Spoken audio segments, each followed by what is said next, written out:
નમસ્કાર, હું છું કિરણ કાપુરે. નવજીવન ન્યૂઝમાં આપનું સ્વાગત છે.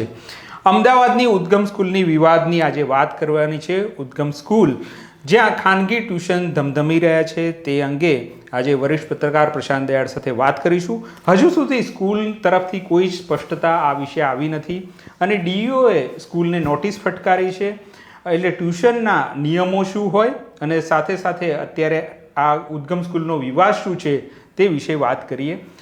પ્રશાંતભાઈ, સૌથી પહેલાં તો દર્શકો સામે આ વિવાદ શું છે એક તો પહેલાં એ, અને કેમ જરૂર પડે છે આવી રીતે ટ્યુશન કરાવવાની કેમ્પસમાં જ, અને ડીઓએ નોટિસ આપી તેમ છતાં હજુ સ્કૂલે કોઈ એવી રીતે જવાબ નથી આપ્યો? કિરણ, પહેલાં તો એક સમજી લેવાની જરૂર છે કે આખો મામલો શું છે, કારણ કે દર્શકોને કહેવું પડશે. અત્યારે સ્થિતિ એવી છે કે અત્યારે જે પ્રકારની હરીફાઈ વિદ્યાર્થી અને વાલીઓમાં ચાલી રહી છે, દરેકની ઈચ્છા એવી છે કે એના બાળકને ઉચ્ચ શિક્ષણ સારું મળે, કાંઈ ડૉક્ટર થાય કાંઈ એન્જિનિયર થાય.